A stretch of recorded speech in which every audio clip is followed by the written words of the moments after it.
Today, Over50smoney responded to Ofgem's call for input on standing charges. Here's what they're asking about, here's what I've said. Hi everyone, I'm Richard Winter with Over50smoney. Before we start, please like and subscribe to the Over50smoney YouTube channel if you want to keep up to date with videos about our energy petitions and broadband petition. Again, before I start, apologies if you see my dogs running around in the background. I'm the only one at home at the moment and they don't like to be left alone, so they may be there in this video. So today I replied to Ofgem's call for input on standing charges. They're doing a call for input, asking a bunch of questions to see if it's worth doing a review on standing charges as they currently are.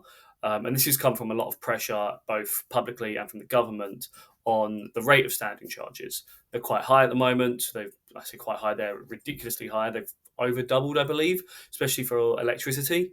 And so a lot of people have been putting pressure on them to do a review to see if they can bring them back down, because it's unfair on low income, low usage households to pay high standing charges. It basically means they can't save money in an energy crisis. So yeah, that's what they're asking for input on. They asked 14 questions, and I do think most of them were more targeted towards energy suppliers. There was stuff like, why aren't energy suppliers taking advantage of the flexibility in the price cap to offer low standing charges or no standing charges? I'm not going to lie, this document was a bit of an eye-opener for me, because there was stuff in there I didn't know, but to the point that I think it's wrong. I don't believe it. And I've asked the question. I emailed them 2 months ago to ask this question, didn't get a response. So I've asked it again in my official response to the consultation, to the call for input, sorry. What is the price cap? And that is a stupid question. I feel like I should be able to answer it. It's a question that, most people in the industry would say they know what that is. And if you go to Mike Lewis's website, Money Saving Expert, he says the same thing that I believed, which is that it is a cap on unit rates and standing charges, varied by region. But this document for the call for input, paragraph 3.17, explicitly says it's not a cap on standing charges or unit rates, and that it's some sort of flexible thing where they say this is the total amount you can charge a customer on this usage, and that suppliers can choose standing charges or what they put on standing charges and what they put on unit rates. I didn't believe that to be the case. That confuses me massively, and the rest of this document seems contradictory to that, because Ofgem are saying they moved network costs from unit rates to standing charges, and that's why standing charges have gone up. Well, if energy suppliers get to choose how much they charge customers, then why are you telling them what standing charges, what's unit rates? It's whatever they want. I'm very confused by the document, I'm not going to lie, and I put that question at the start of my response. If you want to get involved with this call for input and, send the same answers I've sent, ask the same questions I've asked to Ofgem, then there is a link in the description below to the letter that I sent to Ofgem. All you got to do is copy and paste it. There's the emails are at the top of that article, showing you where you have to send it, and just forward that on. Alternatively, you can just forward them the URL and say, I agree with this. It's literally just what I've posted to them, so they'll click the URL and see that same letter. But yeah, so we've sent that response off today. Effectively, what I've been calling for, what I've been asking, is that they do a review and they move network costs back to unit rates off of standing charges.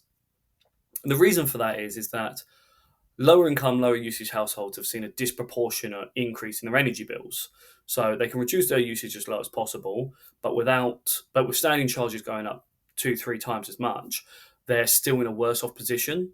Whereas high usage households have benefited from this massively. So high income, high usage households have benefited massively from moving the network costs over, because unit rates have come down, and those high usage households therefore are getting a cheaper deal. They would have spent more on units than they would have done than they are on these high standing charges.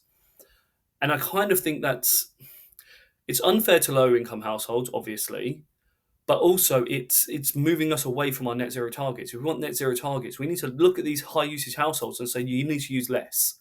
We need you to bring your usage down. And the easiest way to do that is higher unit rates. So yeah, it's not an attack against high usage households, but it is more common for high income, high usage households to not think about their energy bill. because it's just a bill that comes out that takes a small proportion of their income, so it's not as prevalent in their mindset. Whereas if you're sat at home and you've got your heating off and it's -1 outside because you can't afford the £10 it's going to cost you to heat your house that day, and you're struggling just on the unit charges, you're thinking about your heating, you're thinking about every bill, and everywhere you're spending a penny or a pound. So it's more about getting those that are using the most to be engaged in the market. And it's a double win. It really is. You can help those that are struggling the most and engage those that are using the most simultaneously by moving network costs from unit rate from standing charges to unit rate again.